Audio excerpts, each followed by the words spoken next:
নমস্কার, সিম্পল রেসিপিজে সবাই স্বাগত। আজ বানাবো পুরনো দিনের একটি রান্না, ডাব শাঁসের কৌড়া। তো চলুন শুরু করি। ডাব শাঁসের কৌড়া বানানোর জন্য মিক্সিং জারে 1 টেবিল স্পুন হলুদ সর্ষে, 1 টেবিল স্পুন কালো সর্ষে, সামান্য একটু লবণ দিয়ে শুকনো গুঁড়ো করে নিলাম। এরপর এর মধ্যে অল্প একটু জল দিয়ে একটা মিহি পেস্ট বানিয়ে নিলাম।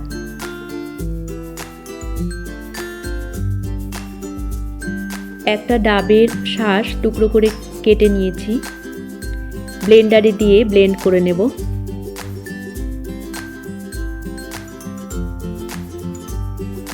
ব্লেন্ড করে নিয়েছি। গ্যাসে একটা কড়াইতে 2 টেবিল স্পুন সর্ষের তেল গরম করে নিয়ে 1 কাপ মতো ফুলকপি ছোট টুকরো করে কাটা দিয়ে দিলাম। অল্প লবণ দিয়ে ফুলকপিটাকে ভেজে নেব।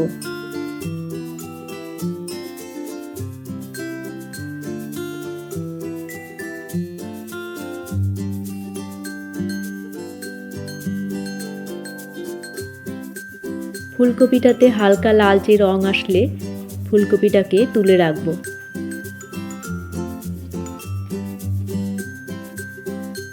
তুলে রেখেছি। এবারে অন্য একটা কড়াইতে আরও 2 টেবিল স্পুন সর্ষের তেল গরম করে নিয়ে দিয়ে দিলাম 1 টিস্পুন কালো জিরে, 1 টেবিল স্পুন কাঁচা লঙ্কা বাটা। কয়েক সেকেন্ড কষিয়ে নেব। ডাব শাঁসের পেস্টটাকে দিয়ে দিলাম।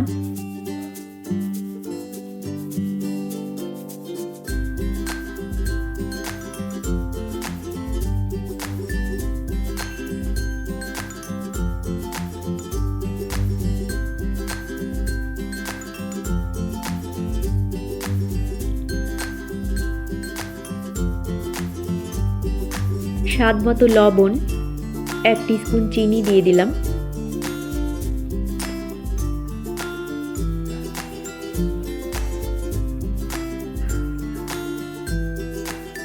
এবারে ভেজে রাখা ফুলকপিটাকে দিয়ে দেব।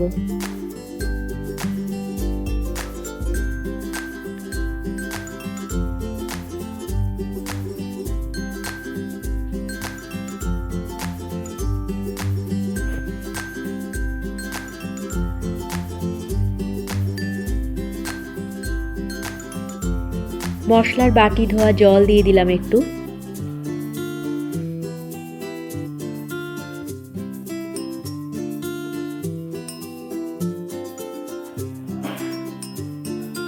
মিশিয়ে নিয়ে গ্যাসের ফ্লেমটাকে লোতে করে দিয়ে ঢাকা দিয়ে 5 মিনিট রান্নাটা হতে দেব।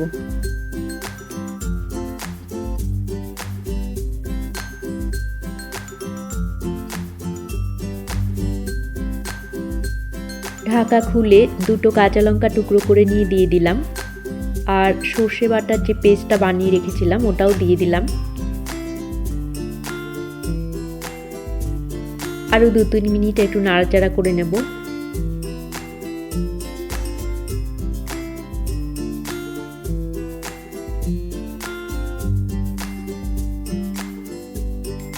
আমাদের ডাব শাঁসের কৌড়া প্রায় তৈরি। 1 টিস্পুন কাঁচা সর্ষের তেল দিয়ে মিশিয়ে নিয়ে গ্যাসটা অফ করে দেব।